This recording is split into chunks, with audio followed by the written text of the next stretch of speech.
पूरे गुजरात में आपके सोने की पराकाष्ठा यह है, खासतौर से मैं उन हिंदूवादियों को कह रहा हूं जो सुबह से लेकर शाम तक दे प्रवचन,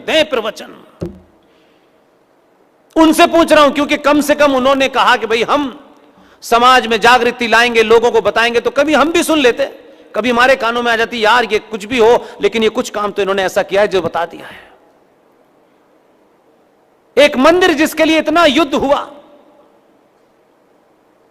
वो सोमनाथ का मंदिर गुजरात में है। उस मंदिर के पीछे की जमीन जो मंदिर से लगी हुई है वो वक्फ बोर्ड की हो गई है, पंडों को पता ही नहीं है, वो अपने भजन कीर्तन में लगे हुए हैं। उनको बस पैसा कितना आया, अन्यथा मत लीजिए मेरी बात को, लोग बड़े दूसरे कंडस में ले जाते हैं। आप पुजारी हैं, मंदिर के पुजारी हैं, आपके मंदिर की जमीन वक्फ बोर्ड में चली गई, आपको पता नहीं चला। यह बताने के लिए कोई और आएगा तो आप क्या कर रहे थे, घंटी बजा रहे थे सिर्फ? या आपकी जिम्मेदारी नहीं है क्या? आप पूरे हिंदुस्तान में किसी मजार की जमीन, किसी मस्जिद की जमीन लेके दिखा दीजिएगा मुझे, क्योंकि वहां सामूहिक समाज चिंता करता है। सूरत नाम की जगह है, सूरत में अभी इसी दौर में, चुनाव से पहले 3-4 मेरे दौरे हुए। सूरत में खरब खरबपति लोग रहते हैं, और ताज्जुब यह बात मैं इसलिए आपको बता रहा हूं कि आप सोचें कि किस लेवल पे या तो कंप्रोमाइज हो गए हैं, या कोई और वजह है, या इतने डर गए हैं कि उन्होंने कहा जो हो रहा है वो हो जाने दो। सूरत की म्युनिसिपल कॉरपोरेशन और उस कॉरपोरेशन की जो चेयरपर्सन थी, उन्होंने मुझे इनवाइट कर लिया बीच इलेक्शन से 2-3 महीने पहले। इलेक्शन अनाउंस भी नहीं होते। मैं घंटों ये सोचता रहा, दिल्ली से लेकर सूरत तक, या तो ये बेचारी महिला इनोसेंट है, या इसको पता नहीं है, या इसको लगता है पुष्पेन जी की स्पीच देने से कोई फायदा हो जाएगा। उन्होंने मुझे बुला लिया और बहुत पूरा हॉल भरा हुआ था। आप जानते हैं कि मैं माफ किसी को नहीं करता। ये माफी का चक्कर नहीं कि ये मेरे हैं तो मैं इन्हें बख्श दूंगा, ये मेरे, इसमें कोई नहीं है। जो भारत राष्ट्र का है वही मेरा है, जो नहीं है वो नहीं है। वो कितना भी अच्छा हो, कितना भी करोड़पति हो, कितना भी बड़ा राष्ट्रवादी हो, अगर वो दलालों के साथ खड़ा है तो मेरे लिए वो राष्ट्रवादी नहीं है। मैं इसमें किसी को माफ नहीं करता। 4-4, 5-5 बेचारे एमएलए बैठे हुए थे सामने, तो मैंने तो पहले उनको बड़ा, मेरे दिमाग में था कि शायद इनको कुछ पता होगा, लेकिन मैंने कहा आप बहुत बहादुर महिला हैं, आपने मुझे बुलाने का रिस्क लिया है, और सुना है कि 4-5 महीने में चुनाव होने वाले हैं। उनके मन में रहा होगा कि मेरे आने से शायद कुछ हो जाए। ऐसा कुछ होता नहीं, मेरे जाने से कुछ होता नहीं भाई। जब मैंने उनसे मंच से सवाल करना शुरू किया, और 4-4, 5-5 एमएलए जो बिल्कुल बैठे हुए थे कि आज तो शाम को हो गया राष्ट्र, सुबह टिकट पक्की। मैंने कहा मैं जो कुछ बोलूंगा उसमें आपकी टिकट कट जाएगी, ध्यान रखिएगा। अब वो बेचारी ने ना कर सकती थी ना हां कर सकती थी।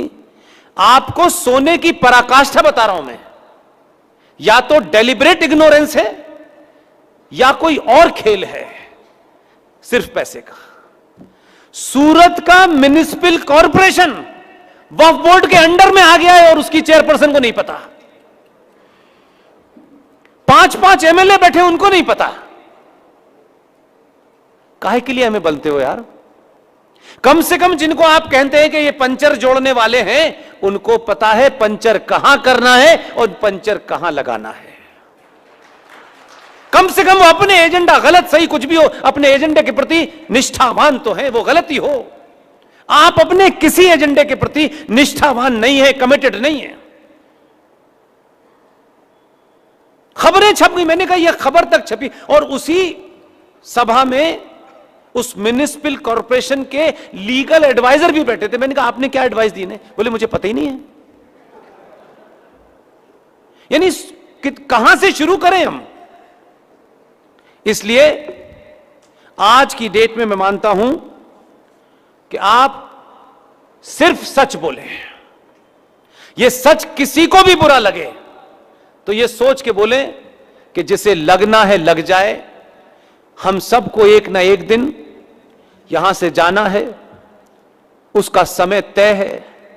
कब जाना है, कैसे जाना है, यह पता नहीं है, लेकिन सनातनी यह मानता है कि जो आया है उसको जाना है। जाने से पहले 10 कमरों का मकान, बेटा, बहुत बड़े पैकेज में अमेरिका में, बहुत बड़ा फार्म हाउस, बड़ी बड़ी गाड़ियां,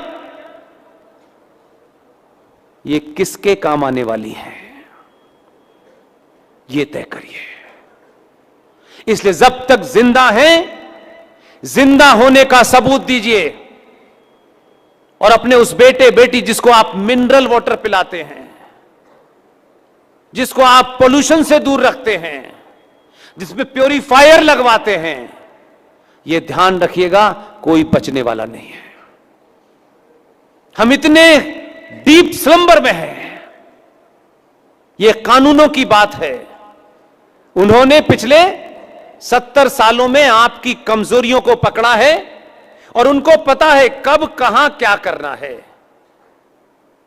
इसलिए 95 करोड़ गिनती में हो सकते हैं, बीच राज्यों में सरकार हो, अनेक अनेक हिंदू संगठन हो, फिर भी मई 2014 से दिसंबर 2021 तक हमारी टीम ने कैसे करा होगा यह मत पूछिएगा।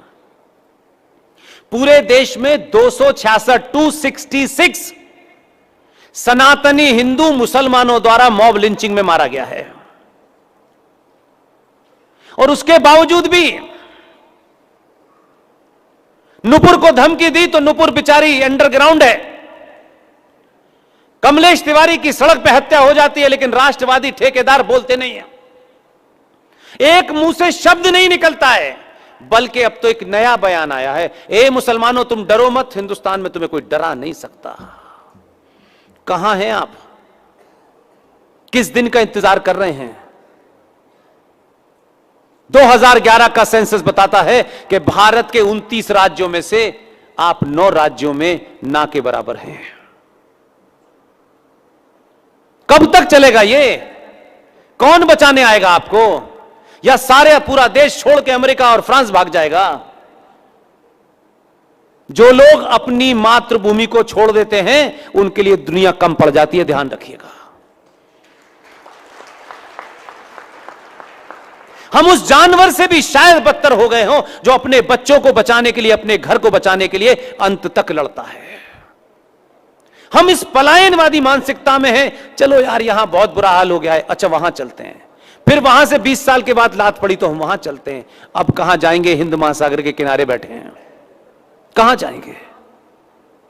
इसलिए कश्मीर जब हुआ था तो कोई बोला ही नहीं, वहां क्या यार वो सब ऐसे क्या करना है, यहां तो सब ठीक है ना, बड़ा सा लोहे का गेट लगा हुआ है, ताला डला है, एक हमने गार्ड रखा हुआ है 1500 रुपए में, वो बचाएगा हमको।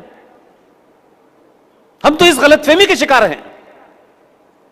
कश्मीर के कश्यप ऋषि के वंशजों को भी यह गलतफहमी पैदा हो गई थी कि महाज्ञानी हैं, पैसे वाले हैं। उनकी हत्याओं में 99% उनके पड़ोसी शामिल हैं। और आपको बताने के लिए कि भारत के एक हिस्से में जो कश्यप ऋषि का इलाका कहलाता है, जहां हिंदुत्व के तमाम पंचतंत्र से लेकर सबकी कहानियां लिखी गई, उसको उजाड़ दिया। उसको बचाने के लिए, बताने के लिए एक विवेक अग्निहोत्री नाम के हमारे मित्र को फिल्म बनानी पड़ी कि भाई कुछ कर्नाटक के लोगों को भी पता चल जाए कि ये 1990 में ये हुआ था। दुनिया में हो सकता है, कोई समाज इतना लालची और मूर्ख भी हो सकता है। तब हमको पता चला अच्छा कश्मीर में ऐसा हुआ है, फिर उसके बाद सो गए, फिर बंगाल में हो गया।